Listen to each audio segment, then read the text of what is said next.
Hello everyone, welcome back to my channel. Today we will be talking about my July reads.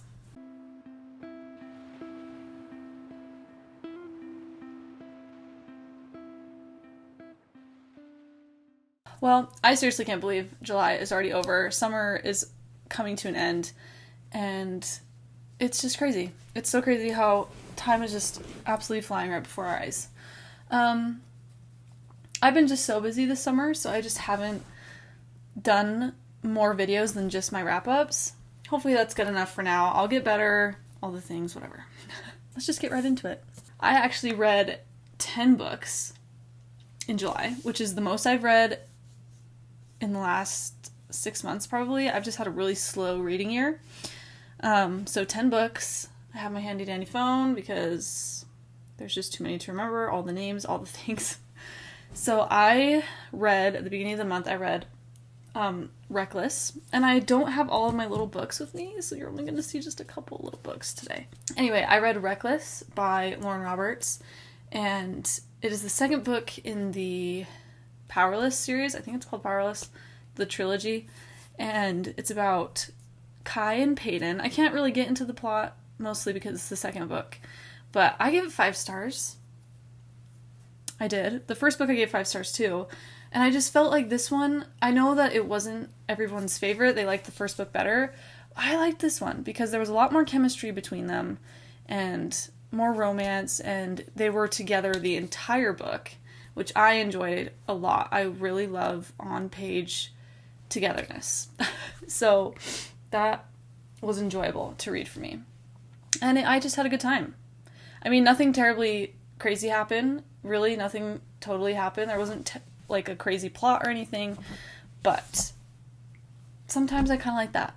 I kind of like it. So I liked this one.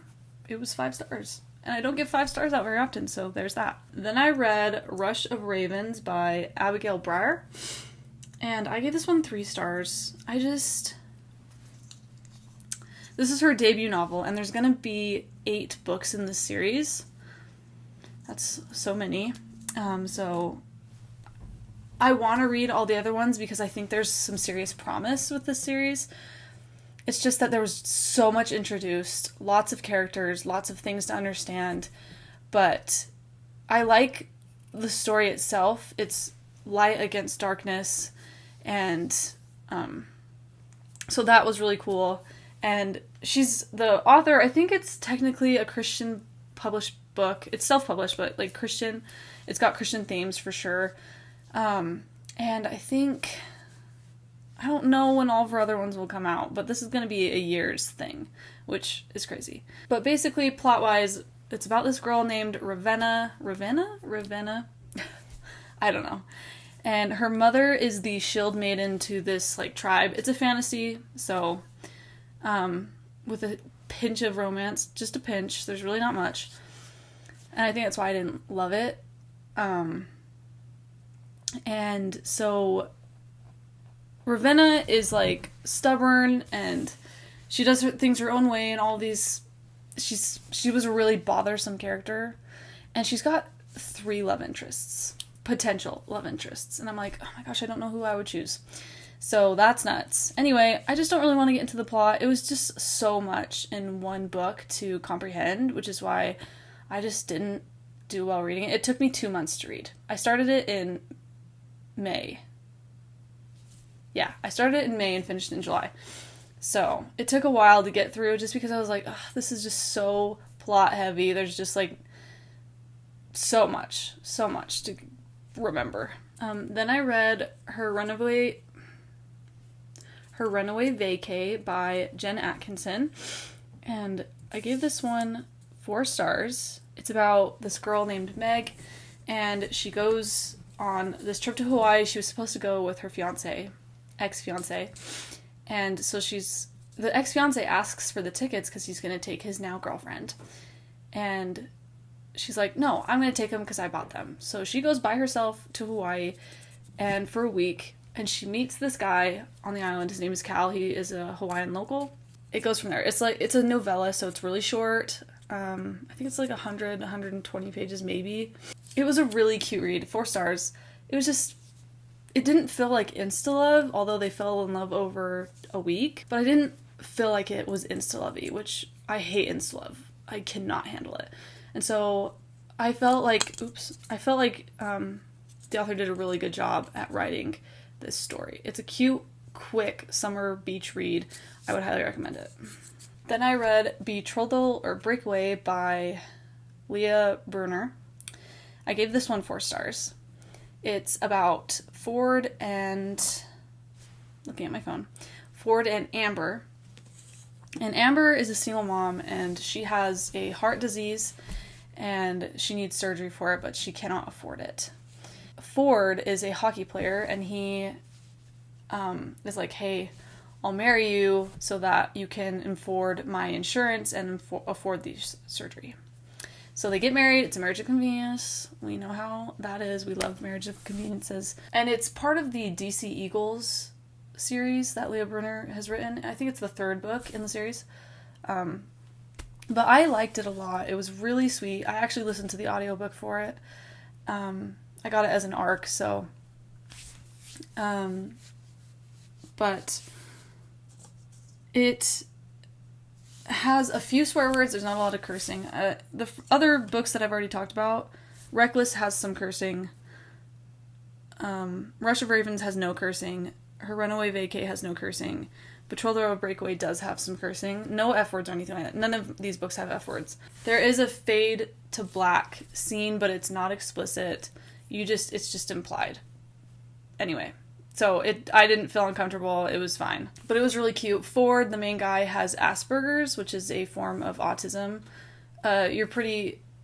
You just have struggles with like communication and feelings. Like sometimes they don't like touch, so they don't like hugging or stuff like that. And so their romance was just really, really sweet. I really enjoyed it. It was just the cutest.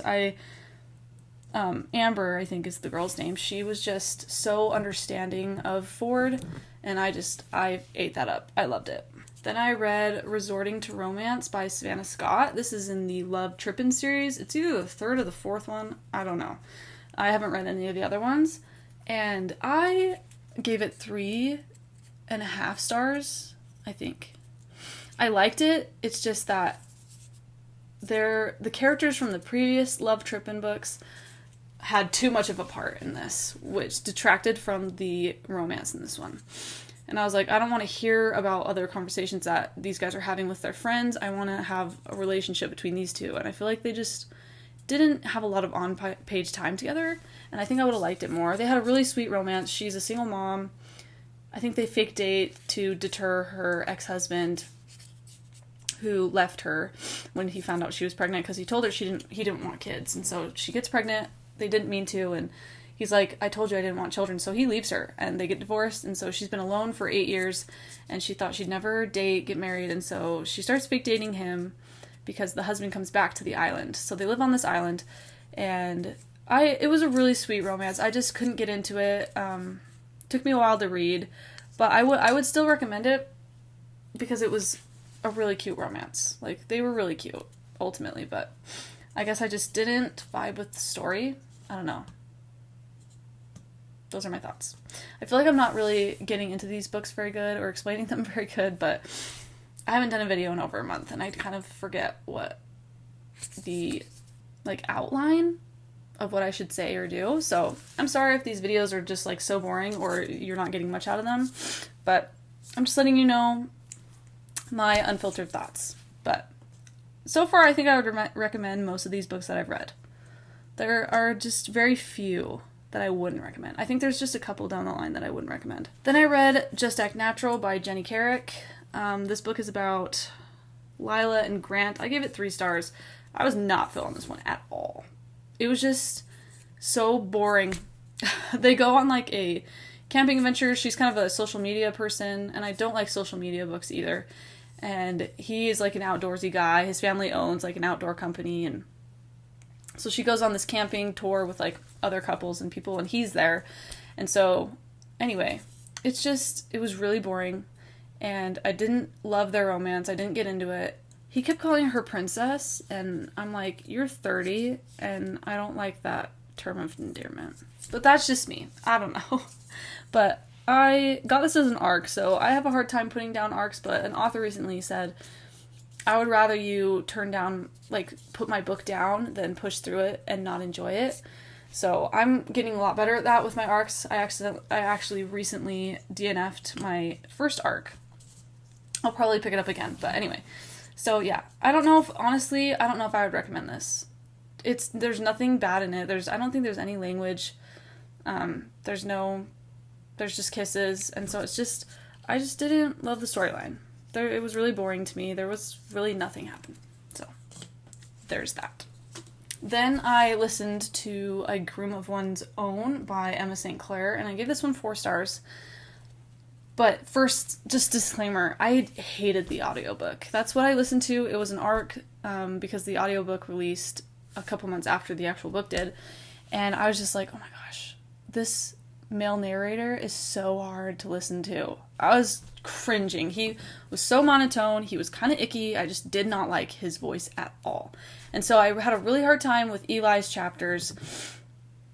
And so but I put that aside. I liked the female narrator. I usually do. There hasn't been a female narrator. I'm like, I don't like listening to you. And then I kind of just told myself, I'm like, look at the plot. Look at the plot. Look at the characters. Don't think about the narrators. So I honestly would not recommend the audiobook for this book specifically, because it just was not. I did not like listening to it at all. But the story was cute. It was a marriage of convenience. And so we know how I feel about those. So I feel like a marriage of convenience always ups my star rating. I think if it weren't a marriage of convenience, I would have given it like a 3.5. There's that. And it's a hockey romance. I'm getting into more sports romances. And I will get into another sport romance. It was the last book I read this month, but we're not there yet. Oh, A Groom of One's Own is kissing only. No implied anything. And then it has a couple uses of the H word. That's it. Maybe 4 or 3 uses of it. And it's very infrequent. Oh. The plot of A Groom of One's Own. They're getting married because he is from Canada. And he did something wrong with his visa paperwork. And so they're like, we're going to deport you if you don't get married. He gets married to this girl so that he doesn't have to leave because his mom is sick and she will go with him back to Canada, but she loves America. So anyway, it very much was like The Proposal in that way, because the movie The Proposal with Sandra Bullock and Ryan Reynolds, because she's going to get deported to Canada if she doesn't get married. And so it's like the same plot line in a way, but other than that, it has no similarities. Then I read Came the Closest by Cleopatra Margot. I gave this one 5 stars. Yeah. I just have to say, my 5-star reads haven't been the best writing, not even like the greatest plots. Mostly it's the characters and the realness of these the realness of these characters, the things that happen to them are like real life. Like most of the fluffy, cute, cheesy romance books, I'm like, these aren't realistic to me. And so I don't give them 5 stars usually. I don't think I've ever had a fluffy, no, I have. The Cheat Sheet, I gave 5 stars to. But this one is in no way cheesy or fluffy. The writing's not the greatest, but it just had real and raw characters, real life events that are hard.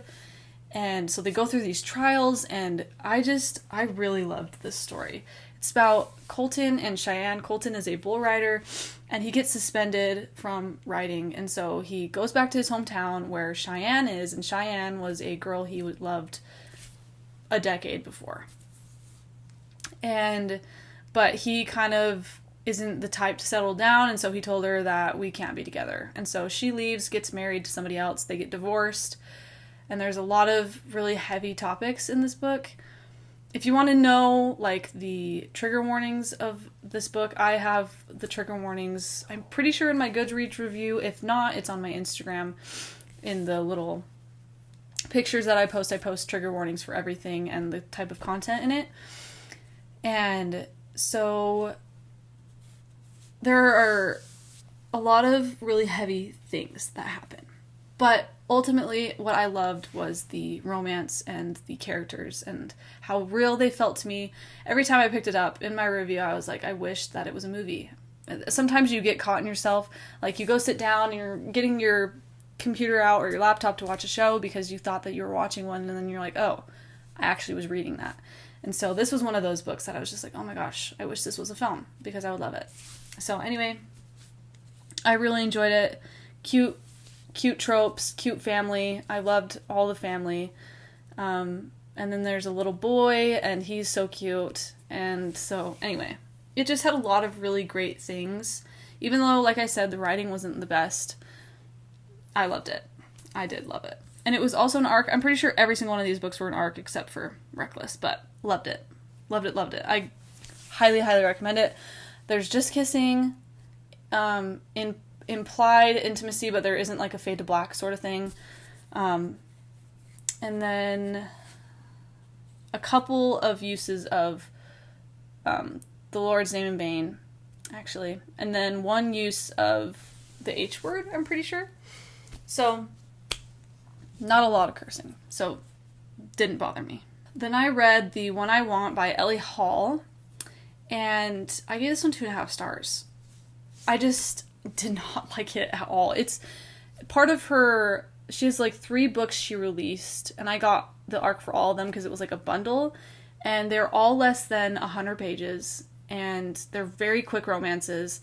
I didn't read the first one, and then this is the second one, and then there's a third one, and it's about this girl named Katie and this guy named Rocco, and they have history, and he comes back into town. He was in the military. He's taking care of his niece and nephew, and he comes back into town, and she absolutely despises this guy because he left to join the military, and she thought he was going to marry her, and so she was really upset with him. And so he comes back into town, and she's like so angry. She's so angry at him, and all of a sudden, she's not angry anymore, and they like are kissing and all this stuff, and I'm just like, this is so unbelievable. And Ellie Hall's writing is like jumbled, like a thought here, a thought there, and then it goes back to the previous thought, and it just didn't flow well, and so I just like had a really hard time keeping everything straight, and it was just kind of confusing. So it was just really boring also, and it felt really rushed. The whole story felt very, very rushed. Yes, it's less than 100 pages. I'm pretty sure it was like 80 pages, so I get it. And they had history, so it shouldn't have felt rushed, but it did. And I just wouldn't recommend it. I wouldn't. There was no swearing, kisses only, very clean. But I think it was just too short, and things moved too quickly, and it just wasn't believable. I don't like romances where I'm just like, oh, these guys have no chemistry at all, and they didn't. So, and then all of a sudden, she's not angry anymore, and she's kissing him, and it's just dumb. I just didn't enjoy it. No hate against the author, obviously. It's just that these probably weren't her strongest books. It's my first one I've read from her, so I don't know. And then I actually have a physical copy of the last book I read. This is actually my sister's copy. Summer Ever After by Kortney Keisel. I don't know how to say her last name. It is the first book in the Falling for Summer series, and it is a multi-author series, and I think there's 7. Yeah, there's 7. And this is the first one, so I'm glad that I started with the first one, because it kind of sets the scene for all the other ones, so I would recommend reading this one first, but then I don't think it really matters the other ones that you read. I'm reading 2 others right now, Summer Teas and Beauty and the Beach, and I feel like I'm okay. I feel like after reading this one, it introduces the characters, kind of the storyline, and all of the books take place the same timeline as this one. So while this one's happening, all the other books are happening at the same times, which is kind of crazy. All these authors came together and had to map this out. Super elaborate. But I gave this one 4 stars. It was really, really cute. It's a golf romance. He's a professional golfer. I really enjoyed it. It was just really, really sweet. And this is the first book I've read from Kortney Keisel, and I want to read a lot of her other ones. They are on my TBR. I just haven't gotten to them. But anyway, it's about this girl. Her name is Jane, and she wants your typical book romance. And so she puts together a list of all like these micro tropes in books that she likes, and she tries to force them on men she's dating. And so she dates like everyone on the island, and she won't date him because are kind of enemies. Like, she had a huge crush on him in middle school and high school. I don't remember what happened, but she refuses to date him. Oh, she refuses to date him because he has a sister, and the sister doesn't want him to date Jane. The sister's name is Capri, and she's got her own romance in one of these other books. And so Jane is a good friend, and she's like, I won't date your brother. They made like a pact in high school, and so she's kept to that, and so she's never dated him. So she's trying to suppress her feelings for him because she's like, I don't want to hurt my friend's feelings by dating her brother. And so kind of the forbidden romance, best friends brothers trope, golf romance. So it was actually, I liked this I consider it a sports romance because there was actual sport events. Like, he talks about his training because he hurt his back and he gets surgery, and so he's like not participating in any of the like big golf events like the Masters and the US Open and all that, and so he just feels like he's off his game. And so anyway, he goes back to their home island because he's been gone, and he kind of was estranged from his family, and he gets a good relationship with them again. He falls in love with Jane. It's dual POV, so you get both of their points of view. Not all the books in the series are dual POV. Two of them, I think, are solo POV, which I don't particularly enjoy. So I recommend this one. I read this in 2 days. Pretty quick read. And honestly, from what I've read with the other 2 books, I would highly recommend you read all of them. And you can read them in order. Maybe that'll be the best experience for you, but definitely read this one first. Okay, that is literally all the books I read this month. 10 books. I don't really have much else to say. I've just been super busy this summer. And if you have any questions, let me know what kind of questions you have. Let me know what types of videos I should do. I feel like I've asked this on a few of my videos. I don't get very many responses. I mean, I don't have very many subscribers, which is totally fine. I don't do this for the subscribers. I just do this for myself because I like talking about books. And I actually, speaking of, I'll just get on this little side tangent real fast. I feel like I don't talk about things other than books and their plots and all that. So my little sister and my older sister, I have 2 sisters, and they've never read. They didn't even read in like elementary school. They just don't like to read. And I was like, okay, I've been loving reading, and I can't talk to anybody in my family about it. Except my mom. My mom is an avid reader. She's actually who got me into reading. And I read Date with Danger by Janessa Faith a couple months ago, and I was like, guys, we all love the show Psych, and this was like an episode of Psych, and I was like, Emma, my sister's name is Emma, I was like, you've got to read this book. You will love it. And so she actually bought it, and she read it, and she gave it 5 stars, and now she's read 6 books since then. It's only been like a month or 2, and so this is one of her books that she recently bought, and so she let me read it before she did. And anyway, it's been really, really fun to be able to see my sisters enjoying these books that I recommend, and read it, and have a good time, and we can talk about it now because I didn't really talk about books with anybody else. And anyway, kind of fun. I've been really enjoying myself, and my sisters and I and my mother have created like a little book club together. And so last month was Date with Danger. We all read that. And then this month is Edenbrook. So if you want to follow along and read Edenbrook too, you may. I probably won't even talk about it, but Edenbrook is my favorite book of all time. I've talked about it in many of my videos. I love that book with all my heart. It's my mom's favorite. I hope that it will be my sister's favorite because it's just that good. I love it so much. So that is our August book of the month to read for book club.